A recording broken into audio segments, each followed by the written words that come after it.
রাসূলুল্লাহ, ইয়া হাবিবাল্লাহ, নবী গো, চলুন চলুন চলুন, আপনাকে নিয়ে ভ্রমণ করতে যাব, ঘুরতে যাব। আর রাসূল, এবার আমার রাসূল সাহাবায়ে কেরামদেরকে ডেকে ডেকে বললেন, আমি আমার ওই আগন্তুক সঙ্গীদের সাথে চলতে শুরু করলাম। অনেকগুলো দৃশ্য দেখলাম। ও বন্ধু, এর মধ্যে একটা দৃশ্য আমি দেখতে পেলাম রে, একটা দৃশ্য আমি দেখতে পেলাম। ওই দৃশ্যটা কি? আমি দেখতে পেলাম একটা রক্তের নদী। ওই একটা রক্তের নদীর মধ্যে একজন মানুষ সাঁতার কাটতেছে। সাঁতার কেটে কেটে কেটে কেটে বন্ধু সে কুলে আসতে চায়, কুলে আসতে চায় রে। কিন্তু বন্ধু সে যখন কুলের কাছাকাছি আসতে চায়, তখনই বন্ধু আরেকজন তাকে পাথর মারতে থাকে। জোরে জোরে কন্যা নাউজুবিল্লাহ। আমার রাসূল সাহাবায়ে কেরামদেরকে বলতেছেন, যখন সেই কোলে আসতে চায় রে, তখনই বন্ধু তাকে পাথর মারা হয়, পাথর নিক্ষেপ করা হয়। এই দিক দিয়ে উঠতে চায়, তাকে পাথর মেরে ফিরিয়ে দেওয়া হয়। ওই দিক দিয়ে উঠতে চায়, তাকে পাথর মেরে ফিরিয়ে দেওয়া হয়। এবার আমার রাসূল কি করলেন? আমার রাসূল ওই সঙ্গীদেরকে প্রশ্ন করলেন, তোমরা বলো না, আমাকে বলে দাও না, এই মানুষটা কে রে? আর কেনই বা তার এমন সাজা? বারবার সে রক্তের নদী থেকে ফিরে আসতে চায়, পারে না, পারে না। তাকে কেন রে বারবার প্রতিহত করা হচ্ছে? তাকে কেন প্রতিরোধের মুখে পড়তে হচ্ছে? এটার কারণ কি? এবার ওই ফেরেশতারা বললেন, ইয়া রাসূলুল্লাহ, ইয়া হাবিবাল্লাহ, নবী গো, ও প্রাণের নবী গো, এইটা হলো দুনিয়ার সুখুর। রক্তের নদীতে কেন তাকে সাঁতার কাটতে হচ্ছে? কেন গো, কেন গো, কেন তাকে সব রক্তের নদীর মধ্যে সাঁতার কাটতে হলো? বন্ধু আমার দিকে তাকান গো। ও বন্ধু, আমি আপনাদেরকে বলে দিতে চাই, আপনি কিন্তু শরীরে রক্ত না থাকলে আপনি বাঁচবেন না। আপনার শরীরে যদি রক্ত না থাকে, আপনি বাঁচতে পারবেন না। আর রক্তটা তৈরি হয় কোত্থেকে বন্ধু? খাবার থেকে। যদি বন্ধু খাবার যদি হালাল হয়, রক্ত হালাল। ও বন্ধু, খাবার যদি হারাম হয় রে, রক্তটাও তো হারাম। বন্ধু তুমি সারাটা জীবন তুমি সুদ খেয়েছো, গরিব দুঃখী অসহায় মানুষের রক্ত তুমি চষে নিয়েছো। একটা মানুষ, একটা রিক্সাওয়ালা, একটা গরিব বন্ধু, তার টাকা পয়সা কিছুই নাই রে, সে তুমি ধনী মানুষ, তোমার কাছে সাহায্যের জন্য আসলো। ভাই বাইরে আমার ছেলেটা অসুস্থ হয়ে আছে, আমার বিবিটা অসুস্থ হয়ে আছে। বিশেষ করে বন্ধু আমি দেখেছি রে, মানুষের মৃত্যুর সময়টা নিয়ে পর্যন্ত সুদখোরেরা সুদের ব্যবসা করে। আপনি হাওলাত চাইলে বন্ধু টাকা দিবে না, অথচ কর্জে হাসানা এটাই হলো সবচেয়ে বেশি পবিত্র, সবচেয়ে বেশি সওয়াব। ও বন্ধু, আর ডক্টর আল্লামা ইকবাল কি বলেছেন? খোদা প্রাপ্তির পথ রয়েছিল কেন? রয়েছে মানব সেবার মাঝে, পাবো না কোথাকে আল খেলা তাসবিহ আর জায়নামাজে। আমার নামাজ আছে, রোজা আছে, রুকু আছে, সিজদা আছে, তাসবিহ আছে, জায়নামাজ আছে, বন্ধু জুব্বা আছে, দাড়ি আছে, সব কিছু আছে বন্ধু। কিন্তু মানুষকে যদি তুমি ভালোবাসতে না পারো, এই নামাজ দিয়ে কখনোই মাওলাকে তুমি খুঁজে পাবে না। এই জন্য বন্ধু আমি তোমাকে বলে দেই, রিকশাওয়ালার শেষ সম্বল রিকশাটা পর্যন্ত সুদের টাকা বাড়িয়ে তুমি নিয়ে গেছো। একটা মানুষের মাত্র 1 থেকে 1.5 ঘন্টা জায়গা, ও বন্ধু তার শেষ সম্বল এটা পর্যন্ত তুমি কৌশল করে সুদের টাকা দিয়ে তুমি কেড়ে নিয়েছো।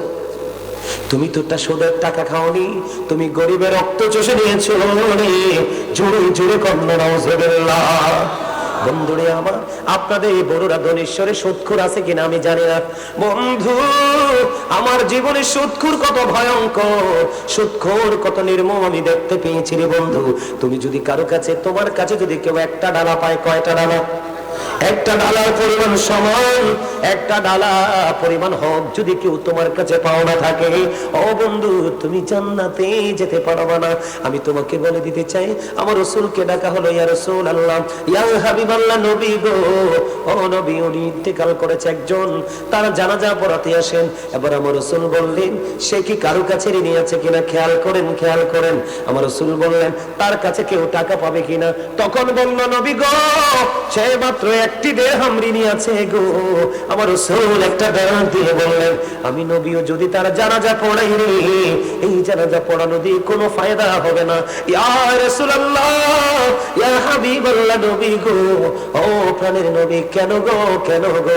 আমার রাসূল বলল, বন্ধু রে, আমার রাসূল বললেন, আমি নবীও জানাজা পড়ালে তার কোনো ফায়দা হবে না। কেন কেন? কারণ সে এখনো অন্যের কাছে ঋণী আছে। এই ঋণ যতক্ষণ না পর্যন্ত পর্যন্ত পরিশোধ না হবে আমি নবী তার জানাজা পড়াবো না। হযরত আবু কাতাদা রাদিয়াল্লাহু তাআলা আনহু তিনি বললেন, ইয়া রাসূলুল্লাহ, আমি তার ঋণ পরিশোধ করে দিব, আমি একটি দিরহাম আমি নবী পরিশোধ করে দিব। যখন তিনি বললেন, প্রতিশ্রুতি দিলেন, তারপরে আমার রাসূল তার জানাজা পড়াতে রাজি হয়। জোরে জোরে কোন একবার আল্লাহু আকবার। যারা খায়, ও বন্ধু, সুদ যারা খায়, আমার দিকে তাকান, সুদ যারা খায় তারাও পাপী, সুদ যারা দেয় তারাও পাপী। সুদের টাকা বন্ধু, সুদের স্ট্যাম্প যিনি লেখে উনিও পাপী। ও বন্ধু, সুদের মাধ্যমে দেখবেন সুদখোরের কিন্তু একটা গুপ্ত লাঠিয়াল বাহিনী থাকে। কিন্তু আমি আপনাদেরকে বলে দিতে চাই, সুদখোরের বা অপরাধীদের লাঠিয়াল বাহিনী থাকে কি থাকে না? আমার কথা কয় না, লাঠিয়াল বাহিনী থাকে কি থাকে না? এটি আমার ব্যক্তিগত মন গড়া কথা নয় রে। ও বন্ধু, আমার রাসূল জানিয়ে দিয়েছে, আমার দিকে তাকান। আমার রাসূল বলেছে, বন্ধু, যিনি সুদ খায়, যিনি সুদ দেয়, যিনি সুদের সাক্ষী হয়, যিনি সুদের টাকা কালেকশন করে টাকা না দিলে লাঠিয়াল বাহিনী। বন্ধু, আপনারা কয়েক মাস আগে দেখেছেন কিনা ময়মনসিংহে মসজিদের এক ইমাম সাহেব, আপনারা দেখেছেন কিনা জানি না, যুবক তোমরা দেখেছো কিনা জানি না, এক মহিলা, ও বন্ধু, জীবন জীবিকার জন্য ঢাকা শহরে পড়ে আছে, কাজ করে খায়। ওই মহিলা বিপদে পড়েছে, হুজুর থেকে টাকা এনেছে। বন্ধু, সে টাকাটা সুদ হিসাবে নিয়ে মহিলা টাকা দিতে পারে না, মহিলার ঘর ভেঙে চলে নিয়ে গেছে। আপনাদের কারো চোখে কি ভিডিওটা পড়ে নাই? বন্ধু, সুদ যারা খায়, সুদ যারা দেয়, সুদের সাথে সম্পৃক্ত যারা প্রত্যক্ষ এবং পরোক্ষভাবে, বন্ধু, কাছে থেকে দূর থেকে যে যেভাবে করুক না কেন, বন্ধু, সবাই সমান অপরাধী। জোরে জোরে কন্যা নাউজুবিল্লাহ।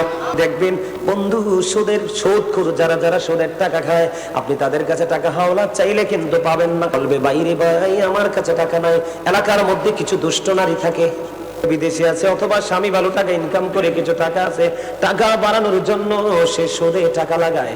আপনি আপনার বিবিকে পাঠিয়ে দিবেন, অমুকের বিবির কাছে যাও না, কয়টা টাকা হাওলাত নিয়ে আসো, কয়দিন পরে দিয়ে দিব।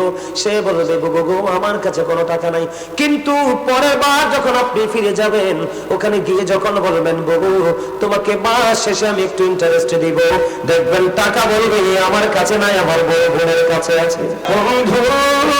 এইরকম কৌশল করে আপনারা থেকে তারা শোধ নেই রে। ও বন্ধু, রাসূল বলে দিলেন, তাদের ঠিকানা হলো রক্তের নদী। কিসের নদী? আপনারা বলেন, রক্তের মধ্যে দুর্গন্ধ কয় না, সুঘ্রাণ। মানে এদের দিনে যখন গরু জবাই করি, রক্তগুলো কিন্তু নারী বুড়িগুলো, ও বন্ধু, আমরা মাটির নিচে বন্ধ পুঁতে দেই, তারপরেও ব্লিচিং ছিটানো হয়, কারণ এটা জীবাণু ছড়ায়, জীবাণু ছড়ায়। বন্ধু, আমি তোমাদেরকে বলে দেই রে, সুদখোর তো ভয়ঙ্কর হবে। আপনাদেরকে আমি বলে দিই, বন্ধুরে আমার, সুদখোরের যখন মৃত্যু হবে কি হবে? কারণ তার আগা থেকে গোড়া পর্যন্ত জীবনের বিচরণের প্রত্যেকটা জায়গা সে নোংরা করে গেছে। বন্ধুরে আমার, ও বন্ধু, সুদখোর যখন ইন্তেকাল করবে, তার প্রাণ পাখিটা যখন কবজ করতে আসবে, বন্ধু, আসমানে থেকে ফেরেশতারা আসার সময় তারা কুদরতি চট নিয়ে আসবে। কি? তালার চট, বেতের চট আছে না নাই? একেবারে পাতলা আসেনি? বন্ধু, কেন গো, কেন গো, ও বন্ধু, ফেরেশতা কেন রে চট নিয়ে আসবে? কারণ চট নিয়ে আসার কারণ হলো, একটা নোংরা, একটা পাপী, একটা জঘন্য লোকের ইন্তেকালের করার পরে তার দেহ থেকে যখন প্রাণ পাখিটা বের করা হয়, হাদিস শরীফের মধ্যে এসেছে রে, তার এই প্রাণ পাখি যখন বের করা হয়, রুহুটা বন্ধু বের করার পর এটা থেকে তো দুর্গন্ধ বের হয়। এই কারণে ফেরেশতারা তাকে কুদরতি চট দিয়ে মুড়িয়ে ফেলে। হাদিস শরীফের মধ্যে এসেছে, এত বেশি দুর্গন্ধময়, গোটা পৃথিবীর সমস্ত প্রাণীগুলো মরার পরে যদি পচে যায়, পচে যদি বন্ধু দুর্গন্ধ হয়ে যায়, সবগুলো প্রাণী পচে যে দুর্গন্ধটা বের হবে, এর চাইতে ভয়ঙ্কর দুর্গন্ধ হবে একটা পাপী লোকের, নোংরা লোকের আত্মা। জোরে জোরে কন্যা নাউজুবিল্লাহ। সবচেয়ে বড় ভয়ঙ্কর খবর হলো, ও বন্ধু, ফেরেশতারা যখন নিয়ে যাবে আসমানের দিকে, ফেরেশতারা আসমানের দরজা খুলবে, খোলার পরে দেখবে যেটা পাপী লোকের আত্মা, সঙ্গে সঙ্গে আবার বন্ধু আসমানের দরজা বন্ধ করে দেওয়া হয়। জোরে জোরে কন্যা নাউজুবিল্লাহ। বন্ধুরে আমার, আমি আপনাদেরকে বলে দেই, আমার রাসূল মেরাজে গিয়েছেন, এইটা মেরাজের চাঁদ। কথা বলেন না কেন? এইটা মেরাজের চাঁদ। ও বন্ধু, আমার রাসূল যখন মেরাজে গেলেন, মেরাজে যখন গেল রে, জান্নাত দেখলেন, জাহান্নাম দেখলেন। আমার দিকে তাকান, কি দেখলেন? জান্নাত দেখলেন, জাহান্নাম দেখলেন, বন্ধু দুটোই দেখলেন। জান্নাত দেখলেন, জাহান্নাম দেখলেন। আমার রাসূল যখন বন্ধু জান্নাতের দিকে নজর দিল, জান্নাতের দিকে নজর দিয়ে চাইয়ে দেখে জান্নাতের মধ্যে বন্ধু গরিব মানুষ আর পুরুষ সংখ্যা বেশি, গরিবের সংখ্যা বেশি। কারণ দুনিয়ার মধ্যে যত দুঃখ পায় সব বন্ধু গরিবরা ভোগ করে। কথা বলেন না কেন? সামাজিক থেকে রাজনীতিক প্রত্যেকটা প্রতিহিংসার শিকার কিন্তু অসহায় মানুষগুলো হয়। বন্ধু এই দুঃখ নেমে আসে গরিব মানুষের জীবনে, সমাজের ক্যারেক্টারলেস রিচ ম্যানদের কারণে, তার মানে চরিত্রহীন ধনী মানুষগুলোর কারণে। কথা বলেন না কেন? আপনার সমাজের মধ্যে সবচেয়ে বেশি দামি বাড়ি আছে একটা, কিন্তু ওই লোকটা সবাই জানে ধনী, কিন্তু তার টাকাগুলো হবে বন্ধু কালো টাকা। এটা কি চরিত্রবান না চরিত্রহীন? এটা ক্যারেক্টারলেস পারসন। কারণ সে কখনোই অন্যের সুখ চাইবে না, সে চাইবে শুধু তার নিজের সুখ। এই জন্য বন্ধু গরিবরা জান্নাতে বসবাস করার বছর পার হয়ে যাবে 500 বছর। ওই সুদখোর, ঘুষখোর, চিটার, বাজপার বন্ধু পরের হক যারা লুণ্ঠন করেছে, ওই মানুষগুলো এখনো পর্যন্ত হিসাবের জন্য দাঁড়ায় থাকবে। অথচ গরিব মানুষগুলোর জান্নাতে বসবাসের বয়স পার হয়ে গেল 500 বছর। বন্ধুরে এবার আমার রাসূল বন্ধু জাহান্নামের দিকে নজর দিলেন, জাহান্নামের দিকে নজর দিলেন, জাহান্নামের দিকে নজর দিয়ে চেয়ে দেখে রে জাহান্নামের মধ্যে বন্ধু ধনী ধনী মানুষ আর বন্ধু মহিলার সংখ্যা বেশি। জুড়ে জুড়ে কন্যা নাউজুবিল্লাহ। বন্ধু ঘরে ঘরে ঝগড়া লাগায় মহিলারা, বিয়ের পরে শ্বশুর শাশুড়ের ভাত উঠায় মহিলারা। কথা বল না কেন? ভাই ভাই ঝগড়া লাগায় মহিলারা, বন্ধু বেপরদায় চলে মহিলারা। কথা বলেন না? মা বাবা সভ্য হওয়ার কারণে উপযুক্ত যুবতী মেয়ে রাস্তায় রাস্তায় চলে। বন্ধু পুরুষদের কাছে তো রাস্তায় চলা, কাজ করবে মাঠে ঘাটে, দোকানে, রাস্তায়, কোম্পানিতে। বন্ধু জীবন জীবিকার জন্য মাঠে মাঠে হাঁটবে। কিন্তু বন্ধু মা বোনদেরকে আমি ছোট করে বলছি না বন্ধু, বাস্তবতা বলছি। এখনকার মেয়েরা ম্যাক্সিমামে দেখবেন প্যান্ট পরে হাঁটে। আমি বন্ধু আমার ফ্যামিলির মার্কেটিং সব সময় আমি করি। মার্কেটে যখন যাই পুরুষের কাপড় কয়েকটা, একটা লুঙ্গি, একটা শার্ট, একটা গেঞ্জি, একটা প্যান্ট, একটা পাঞ্জাবি, এই তো। বন্ধু মার্কেটে তুমি গিয়ে দেখো রে নারীদের 1 পিস 2 পিস 3 পিস 4 পিসের শেষ নাই। কথা বলেন না কেন? জামদানি শেষ নাই, টাঙ্গাইল শাড়ি শেষ নাই, বন্ধু ইন্ডিয়ান শাড়ি, জর্জেট শাড়ি, কত রকমের শাড়ি। এরপরও কেন গো তোমরা পুরুষের ছোট্ট ছোট্ট কাপড় নিয়ে টানাটানি করো?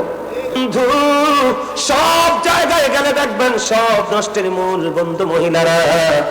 বন্ধু শয়তান নারীকে রশি হিসাবে ব্যবহার করে জোরে জোরে কন্যা সমাজকে ধ্বংস করার জন্য, জাতিকে ধ্বংস করার জন্য।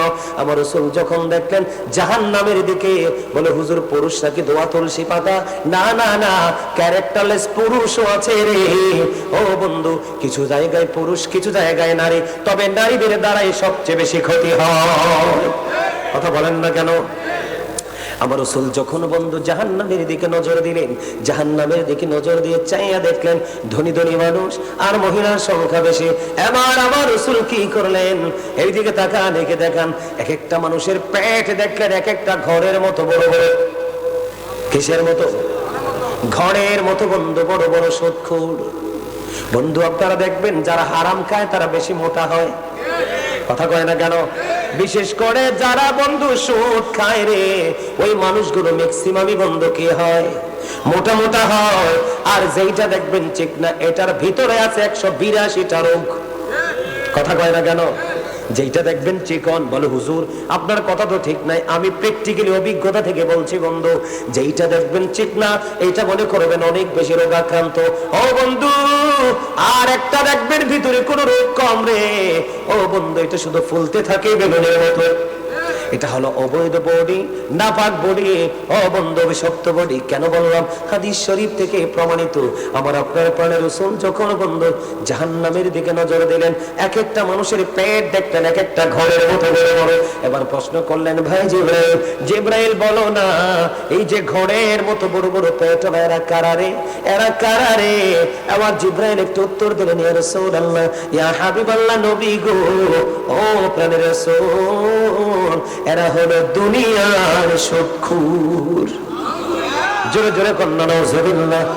ইয়া রাসূলুল্লাহ, নবী গো, এরা হলো গো দুনিয়ার সুদখোর, এরা হলো দুনিয়ার নাফাক মানুষ। এবার আমার রাসূল একটা ডাক দিয়ে বললেন, আমি চাইয়া দেখলাম জিবরাইল রে, এই এক একটা মানুষের পেটের মধ্যে শুধু সাপ আর বিচ্ছু দেখা যায়। জুড়ে জুড়ে কন্যা নাউজুবিল্লাহ। খাইবেন নি সুদ? আরো জোরে খাইবে? এই বাপরে, গ্রামে তো রমরমা ব্যবসা, মিয়া সুদের ব্যবসা। আমার কথা কয় না? আমার জানাশোনা সবারই তো আত্মীয় স্বজন থাকে না আশেপাশে। আমার জানাশোনা কিছু লোক আমি পেয়েছি জমি বিক্রি করে ফেলেছে অলরেডি, বিক্রি করে এনে টাকাগুলা সুদে নাফাক। এটা নাফাক জিনিস কিন্তু কি। আর সবচেয়ে বড় লজ্জাজনক কথা কি জানেননি? এখন সমাজের মধ্যে, বিশেষ করে মসজিদ কমিটির মধ্যে, ম্যাক্সিমামই আপনার মসজিদ কমিটির মধ্যে সুদখোর ঢুকে গেছে। আমার কথা বল না, কিনলে সুদখোর ঢুকে গেছে। আর আমাদের দেশের কিছু ইমাম সাহেব আছে, পা টিপে টিপে ইমামতি করে। কার? সুদখোর। কথা কেনা কেন? এই সুদখোরে দাওয়াত দিলে সবার আগে যায় গরিব মানুষ, হালাল টাকা, সারাদিন রিক্সা চালাই আনছে, পবিত্র টাকা, হেনে খাইতে যাইতো না। কিন্তু সুদখোর অট্টালিকা থাকে, ওর বাড়ি আগে খাইতে যাবে। নাউজুবিল্লাহ বলে, আরো জোরে, আরো জোরে। মনে ধরলি নামাজে পড়লি নামাজ সারা জীবন ভর, মনে ধরলি নামাজ পড়লি নামাজ সারা জীবন ভর, নামাজ হইল না রে তোর নামাজের লইলি না খবর। মসজিদে পড়লে আজান সবার আগে যায়, নামাজ শেষে বাইরে এসে সুদের টাকা খায়। মসজিদে পড়লে আজান সবার আগে যায়, নামাজ শেষে বাইরে এসে সুদের টাকা খায়। নামাজ হইল না রে তোর নামাজের লইলি না খবর। নাউজুবিল্লাহ কন্যা, হাজুরে কন্যা। বন্ধু হৃদয় খুলে শোনো গো, আমার আল্লাহ না বলেছেন না, সালাতা তানহা আনিল ফাহশাই ওয়াল মুনকার, নামাজ মানুষকে খারাপ কাজ থেকে, অশ্লীল কাজ থেকে বাঁচায় রাখে। তুমি নামাজ পড়েছো, তুমি সুদ খেয়েছো রে, তুমি সুদখোরি হয়েছো, নামাজি হতে পারো নাই। ঠিক না? কি রে, এটা একটা জামা কিনা বলেন? আমি যে পড়েছি, আপনি যে পড়ছেন, এটা জামা কিনা? বন্ধুরে, বুখারী শরীফের মধ্যে এসেছে হাদিস, কেন অত্যন্ত হৃদয় বিদারক, অত্যন্ত দুঃখজনক রে। আমার রাসূল জানিয়ে দিলেন, বন্ধু তুমি যদি 10টা টাকা দিয়ে জামা বানাও, কয়টা টাকা? 10টা টাকা দিয়ে যদি একটা জামা, পাঞ্জাবি, লুঙ্গি, শার্ট যেটাই তুমি কেনো, বন্ধু এর মধ্যে 9টা টাকা হলো তোমার হালাল। কি? 9টা টাকা হলো তোমার হালাল রে, 1টা টাকা হলো তোমার সুদের। এই 1টা টাকা 9 টাকার সাথে মিলাইয়া 10 টাকা দিয়ে যদি একটা জামা তুমি বানাও রে, আমার রাসূল বললেন কিয়ামত পর্যন্ত তুমি নামাজ পড়তে পারবা, এই নামাজ আল্লাহর দরবারে কবুল হবে না। আমার দিকে তাকান, আপনার একটা বালতি দুধ, কয় বালতি? আপনি খেয়াল করবেন, একটা বালতি দুধ আপনি দহন করে কমপ্লিট করে ফেলেছেন। কিন্তু বন্ধু, দুধ দিয়ে যখন আপনি ঘরে ফিরবেন, তখন কিন্তু গরুর লেজটা একটু নাড়িয়ে দিল, শিশু করে দিল, তখন কিন্তু একটা ফোঁটা দুধ, বন্ধু এই এক বালতি দুধের মধ্যে একটা ফোঁটা গরুর ছানা পড়ে গেল, পুরো দুধের অস্তিত্বটাকেই নষ্ট করে দিল। আগামীকালকে আপনার বাড়িতে বিয়ে আসবে, বিয়ে বাড়ি, আপনি কিন্তু এই দুধ দিয়ে দধি বানাইতে পারবেন না। ঠিক কেনা বলে? বন্ধুরে আমার, এই সমাজের মধ্যে পবিত্র গরিব মানুষ গরুর মাঝে গরুর ছানার মতো হলো বন্ধু ওই কথিত ধনী মানুষ হলা, যারা দুনিয়ার টাকার লোভে, ও বন্ধু, তারা দুনিয়ার টাকার লোভে, দুনিয়ার অর্থের লোভে বন্ধু রে, তারা শুধু সুদ ঘুষের নেশায় মতে আছে। বন্ধু আমার রাসূল জানিয়ে দিলেন, হাদিস শরীফের মধ্যে এসেছে, বন্ধু যেই ব্যক্তি, একজন মানুষ অপরাধী জানার পরে, একজন মানুষ সুদখোর জানার পরে, একজন মানুষ মানুষের হক নষ্ট করে এটা জানার পরেও একজন মানুষ তিনি কি করলেন? সুদখোরকে সাপোর্ট দিয়ে গেলেন। রাসূল বলে গেছে, একজন মানুষ অপরাধী জানার পরেও, একটা মানুষ ক্যারেক্টারলেস জানার পরেও, চরিত্রহীন লম্পট জানার পরেও তুমি তাকে শুধু সাপোর্ট দিয়ে যাচ্ছ দুনিয়ার একটু সুবিধার জন্য। আমার রাসূল জানিয়ে দিলেন, তুমি অপরাধী জানার পরেও তারে সাপোর্ট দিয়েছো, কারণ চুরির মাল রাখার জায়গা যদি একদিন না পায় আর জীবনে চুরি করবে না। চোরের চাইতে বড় হলো চোরের থাকবল। কথা বল না কেন? আপনি চুরি করে যদি প্রশ্রয় না পান, আগামী দিন চুরি করতে পারবেন না। এই সমাজের মধ্যে দুর্নীতি, এই সমাজের মধ্যে ঘুষ, এই চোরে সমাজের মধ্যে চুরি, এই সমাজের মধ্যে ডাকাতি, এই সমাজের মধ্যে বন্ধু ঘুষ সুদ, এগুলো বেড়েছে একমাত্র প্রশ্রয়দাতার কারণে। এই জন্য আমার রাসূল বলেছেন, অপরাধী জানার পরে প্রশ্রয় দিয়েছো, তুমি যেন মুসলমান থেকে তুমি খারিজ হয়ে গেছো। জুড়ে জুড়ে কন্যা নাউজুবিল্লাহ। সবচেয়ে বড় ভয়ঙ্কর খবর, এই বুড়া দনীশ্বরের আমার ভাই, আমার বাবা, আমি আমার মা বোনদেরকে ডেকে ডেকে বলতে চাইবো, আমি আপনাদেরকে শুনিয়ে দিতে চাই, ও বন্ধু, এই যে সুদের মাধ্যমে আপনি টাকা জমাচ্ছেন কার জন্য? এর মাধ্যমে টাকা জমাচ্ছেন বন্ধু ছেলে মেয়ের জন্য, তাই তো? ও বন্ধু আমার, এটা হাদিস না যে এক সাইডে ফেলে দিবেন। সূরা আলে ইমরান 185 নম্বর আয়াতের শেষ অংশে আমার আল্লাহ বলেছেন, ওয়ামাল হায়াতুদ দুনিয়া ইল্লা মাতাউল গুরুর। এই দুনিয়ার জিন্দেগি, দুনিয়ার হায়াত একটা ধোঁকা। কেন ধোঁকা? কারণ তুমি হালাল পথ ছেড়ে তুমি হারাম পথে টাকা উপার্জন করেছো বন্ধু। শুধু তাই নয় রে, আমার দিকে তাকান, কোরআন শরীফের 19 পারা সূরা শুআরা 88 নম্বর আয়াতে আমার আল্লাহ বলে দিয়েছেন, ইয়াউমা লা ইয়ানফাউ মালু ওয়ালা বানুন। আমার আল্লাহ কি বলেছে বন্ধু খেয়াল করেন, সূরা আলে ইমরানে বলছে, তুমি ধোঁকার মধ্যে আছো, তুমি তোমার হায়াতটা নিয়ে ধোঁকা করতেছো। কথা বল না কেন? এরপরে কোরআন শরীফের 19 পারা সূরা শুআরা 88 নম্বর আয়াতে আমার আল্লাহ বলে দিয়েছেন, ইয়াউমা লা ইয়ানফাউ মালুন ওয়ালা বানুন। কিয়ামতের দিন তোমার ধন সম্পদ সন্তান সন্ততি কোনোটাই তোমার কোনো কাজে আসবে না। জোরে জোরে কন্যা নাউজুবিল্লাহ। আপনি সুদ খাইয়া জোগাই দিয়ে গেছেন, কিন্তু এটা খাচ্ছে কে? আপনার সন্তান। এরা কিন্তু জবাব দিবে না, জবাব কিন্তু আপনাকে দিতে হবে। কাকে? কথা বলেন না কেন? এখনকার ম্যাক্সিমাম ছেলে মেয়ে বেয়াদব। তোমার কথা বলে না কেন জানেননি? দোষ বাবা মা। কার?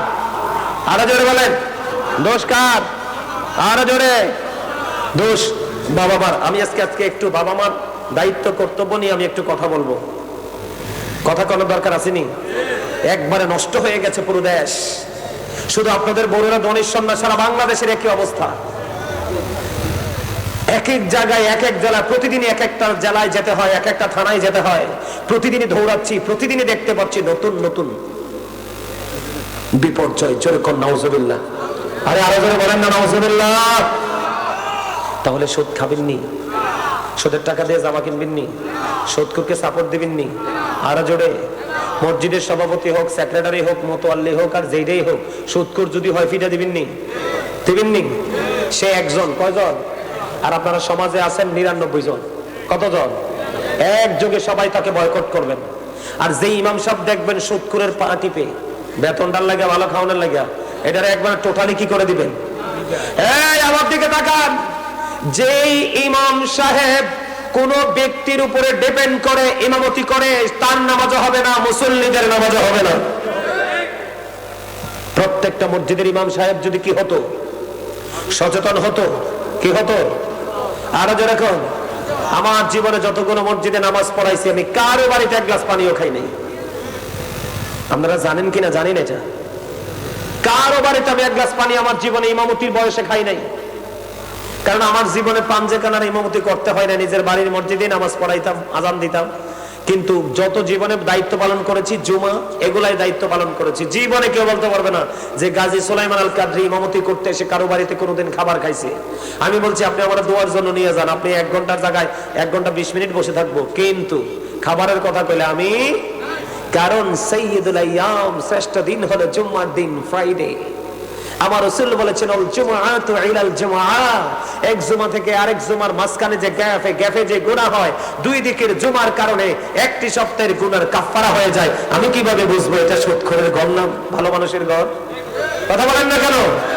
আর মনে রাখবেন, সমাজের ক্রিমিনাল গুলো অত্যন্ত মিষ্টভাষী হয়।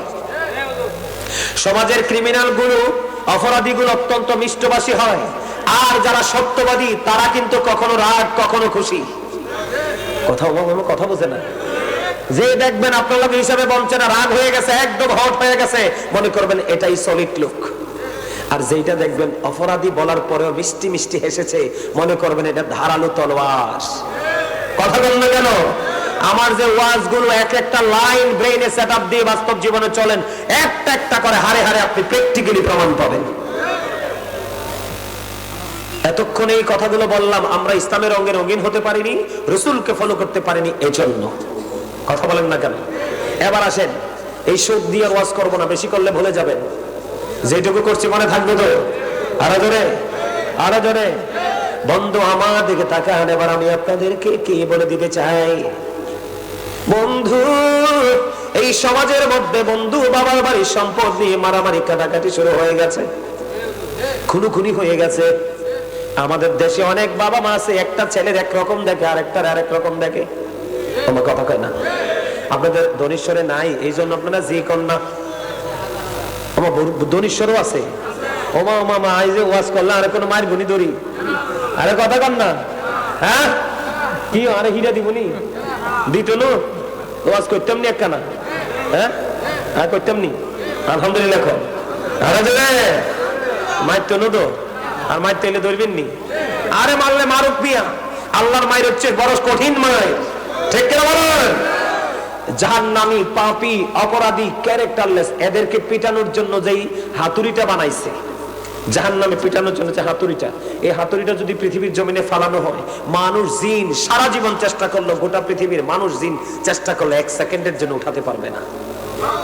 এত ভয়ঙ্কর হাতুড়ি। এই দুনিয়ার মাধ্যমে ইট ইজ নাথিং। কথা কর, আসল মাধ্যম হেনে রইছে। আমি কি বলবো আপনাদেরকে? বন্ধুরে আমার, এই জন্য আমি শুরুতে বলেছিলাম, ইয়া আইয়ুহাল্লাযীনা আমানু কু আনফুসাকুম ওয়া আহলিকুম নার। আল্লাহ বলেছেন, ঈমানদারকে তুমি জাহান্নাম থেকে বাঁচাও এবং তোমার পরিবারকেও জাহান্নাম থেকে বাঁচাও। Save yourself and your families from the fire.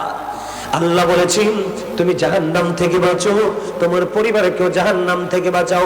বন্ধু, আমি আপনাদেরকে বলে দিতে চাই রে, সন্তানের দায়িত্ব কেমন করে আপনাকে পালন করতে হবে। বন্ধু, আমার রাসূল জানিয়ে দিলেন, হাদিস শরীফের মধ্যে এসেছে বন্ধু, মা খাতুনে জান্নাত ফাতেমাতুজ জাহরা রাদিয়াল্লাহু তাআলা আনহা, ওনার কলিজার টুকরা হযরত হাসান রাদিয়াল্লাহু তাআলা আনহু পৃথিবীর বুকে কদম বাড়িয়ে দিল। আমার রাসূল, আমরা যেমন নামাজের সময় হইলে মসজিদে আযান দেই, ও বন্ধু আমার রাসূল, ও বন্ধু ইমাম হাসান রাদিয়াল্লাহু তাআলা আনহু দুনিয়াতে আসার পরে ওনার কানে আযান দিয়েছে। খেয়াল করেন, এখনকার কয়টা মা বাবা তার বাচ্চা হলে আযান দেয়? এখনকার ম্যাক্সিমাম ডাক্তার বন্ধু ব্যবসায়িক রোগীর সেবার চিন্তা করে না, এটার চিন্তা করে। কথা কন না কেন? আরো ধরে বলেন, করে কি করে না? ও বন্ধু, আজ থেকে ধরেন 7-8 বছর আগের একটা ঘটনা আমি ছোট্ট করে বলি। একেবারে ছোট্ট কুমিল্লা একটা হসপিটালে আমার একটা ভক্ত তার বাচ্চা ওয়াইফ প্রেগনেন্ট, ডেলিভারির জন্য নিয়ে এসেছে হসপিটালে। ডাক্তার পরীক্ষা করে বলে, আপনার বাচ্চাটা উল্টে আছে, নরমালে হবে না, রক্ত দিতে হবে। ও বন্ধু, আবার কে বলেছে? আপনার বাচ্চারা 95% মরে যাওয়ার সম্ভাবনা আছে। আপনি বলেন, একটা মা 10 মাস 10 দিন তার গর্ভে সন্তান রাখছে, এমন কথা যদি বলি রে, আপনি বলেন কোন মায়ের কলিজায় পানি থাকেনি? কথা বলেন না? তখন তারা আমাকে ফোন দিল, হুজুর এই খবর বলতেছে। বিশ্বাস করেন বন্ধু, আমার স্পষ্ট মনে আছে রে, ওই ছেলেটাকে বললাম তুমি রাগ করো না, আমাকে বাবা বলে ডাকতো। আমি বলছি, বাবা রে তুমি রাগ করো না, ডাক্তারের চাইতেও বড় ডাক্তার হলো আমার মালিক। ডাক্তার বলেছে 95% বাচ্চাটা মরে যাওয়ার সম্ভাবনা। আর আমি বলে দেই, আমার মালিক যদি চায় রে 95% সুস্থ করতে পারে, তুমি টেনশন করে না, অপেক্ষা করো। ডাক্তার বলেছে তুমি রক্ত দাও। বন্ধু, এই দিন চলে গেল রাত্র 2টা থেকে 2:30। ও বন্ধু, ডাক্তারও নাই, ও বন্ধু নার্স আছে, ওয়ার্ড যে পরিচালনা করেছে নার্স আছে, ওই মহিলাটা ও বন্ধু রাত্রে 2টা থেকে 2:30টার মধ্যে বন্ধু বাচ্চা প্রসব হলো। ওয়াল্লাহি আল্লাহর কসম করে বলছি একবারে পুরোপুরি সুস্থ সন্তান। এখন বাচ্চাটা অনেক বড় হয়ে গেছে, ছেলেটা বাবুটা হলো ছেলে বাবু। আমার মারহাবা কথা কিনলে আরে আরো জোরে। ডাক্তাররা কইছে এটা 95% মরা। ডর লাগাইছে না? কারণ আপনি বলেন যে আরে ভাই আমার বাচ্চা, আপনি এখনই সিজার করেন, কারণ এখানে টাকা। বন্ধুরে আমার ওই ডাক্তাররার কথা শুনবেন না বন্ধুরে আমার। হ্যাঁ, অবস্থা যদি খারাপ থাকে, আমি আবার সব ডাক্তারকে খারাপ বলছি না, ভালো কিছু আছে রে, ভালো আছে বলে প্রফেশনটা এখনো মানুষ স্যালুট করে। কথা বলেন না কেন বন্ধুরে আমার? তখন কি হয়ে গেল, আপনার বাচ্চা ডেলিভারির আগে কিন্তু আপনি সিজার করে ফেলেছেন। ছেলে হলে তো খুশির শেষ নাই, আজান দিবেন কখন? কথা কয় না কেন? আর মেয়ে হইলে বন্ধু আল্লাহ গজব পড়ে। ভুল কইছি নাই? আমি কি বানাইয়া কথা কই না? আমি কি একটা সমাজে থাকি না? আর এরকম মুসা নবী প্রশ্ন করলেন, আল্লাহ গো তুমি খুশি হইলে কি করো? কয় বাবা মার কোলে তুলে দেই কন্যা সন্তান। সুবহানাল্লাহ বলেন না? আর বাকি 2টা বললাম না, একটা বলে দিলাম বন্ধু। এবার কি করলেন আপনি? আজান দিলেন না, খেয়াল করেন, আপনি সন্তানের দায়িত্ব যথাযথ পালন করেননি। এবার রাসূল বলে দিলেন বন্ধু বাচ্চাটা দুনিয়াতে আসলো, আসার পরে যখন 7 দিন হলো, বাচ্চাটার একটা সুন্দর নাম রাখো। ও বন্ধু মাথার চুলগুলো ফেলে দাও। আর ছেলে সন্তান হলে 1 বছরের 2টা ছাগল দিয়ে একটা আকিকা দিয়ে দাও। আর কন্যা সন্তান হলে 1 বছরের একটা ছাগল দিয়ে আকিকা দিয়ে দাও। জোরে জোরে কন্যা সুবহানাল্লাহ। কয়টা বাবা মা সেই দায়িত্বটা পালন করে বলেন? এইটা চলে গেল। এবার মাকে দায়িত্ব দেওয়া হয়েছে, কম পক্ষে তুমি তোমার বাচ্চাটাকে বুকের দুধ 2 বছর খাওয়াও। এমন হতভাগা সন্তান এই দুনিয়ার বুকে বন্ধু জন্ম হয়, এই বড় হতে পর্যন্ত একটা ফোঁটা মায়ের দুধ চোখে দেখে না। আমি আপনাদেরকে বলে দেই, আপনি বন্ধু আল্লাহ রাসূলের কথা মানেন না, আমি বলে দিব আপনার বাচ্চাও কোনোদিন আপনার কথা শুনবে না। এটাকে বলবেন তুমি সোজা হাঁটো, এটা হাঁটবে বাঁকা। কথা কয় না কেন? ধীরে ধীরে বন্ধু পার হয়ে গেল সময়। এবার বাচ্চাটা দেখতে দেখতে 7 বছরে পা দিল। কি দিল? 7 বছরে বাচ্চাটা পা দিল। ও বন্ধু তাকে তুমি নামাজের জন্য বলো, নামাজের জন্য তাগিদ দাও। দেখতে দেখতে 7, 8, 9, 10 বছর হয়ে গেল। আবার রাসূল বলে দিলেন বাচ্চাটা যখন 10 বছরে পা রাখে, তখন তুমি বাচ্চাটাকে নামাজ না পড়লে হালকা পাতলা মায়ের দাও। কি করো? মায়ের দাও। আর তোমার সাথে বিছানা আলাদা করে দাও। জোরে কন্যা সুবহানাল্লাহ। আপনারা বলেন মা বাবা মারবে কোথায় রে? টিচারে তো মারতে পারে না।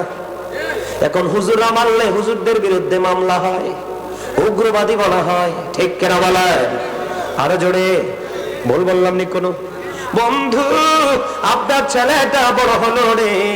এর মধ্যে গুরুত্বপূর্ণ কথা হলো, যদি কোনো মা বাবা বাচ্চাটাকে আল্লাহ রাসূলের আইন মেনে চলে, বাচ্চাটা মায়ের বুকের দুধ খাবে। মায়ের বাচ্চার বডির জন্য যত উপাদান সব কিছু মায়ের দুধেই আছে। মায়ের একটা ফোঁটা দুধ যখন বাচ্চার চোখে দিয়ে দেয়, চোখের ইনফেকশন ভালো হয়ে যায়। মায়ের দুধ এত বড় নেয়ামত বন্ধু রে। ও বন্ধু মায়ের দুধ কত দামি।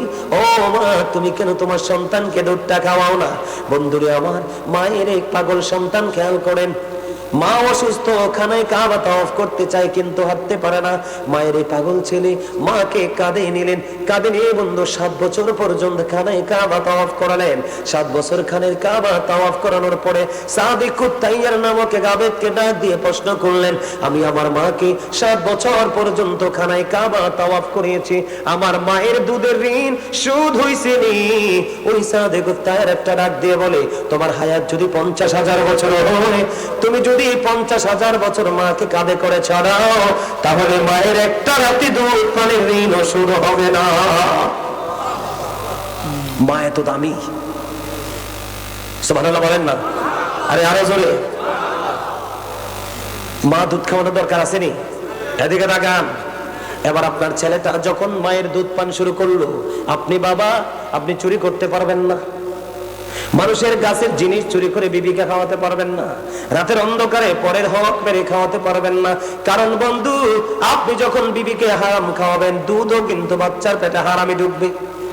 কথা বলেন না কেন? আর জোরে বলেন। দেখতে দেখতে দেখতে দেখতে বন্ধু বাচ্চাটা বড় হয়ে গেল। আমার রাসূল বললেন এদিকে তাকান। আমার রাসূল বললেন আদিবু আওলাদাকুম আলা তালাতি হিসানিন হুব্বি নাবিকুম ওয়া হুব্বি আহলি বাইতিহি ওয়া আলা কিরাতিল কুরআন। আমার রাসূল বললেন তোমরা তোমাদের সন্তানদেরকে তিনটি বিষয় শিক্ষা দাও। কয়টি বিষয়? একটা হলো হুব্বি নাবিকুম, টিজ দা লাভ অফ দা প্রফেট, নবীর ভালোবাসা শেখাও, কারণ এই ভালোবাসা শেখা এবং শেখানো দুটোটাই ফরজ এবং ঈমান। এরপরে বলেছেন হুব্বি আহলি বাইতিহি, নবীর পরিবারের ভালোবাসা শেখাও। জোরে জোরে বলুন সুবহানাল্লাহ। এরপরে রাসূল বলেছেন ওয়ালা কিরাতিল কুরআন, কোরআন তেলাওয়াত শেখাও। কয়টা বাবা বলতে পারবেন নবীর প্রেম শিখাইছেন? কথা বলেন না কেন? কয়টা বাবা বন্ধু বলতে পারবেন যে সন্তানকে আপনি কি করেছেন?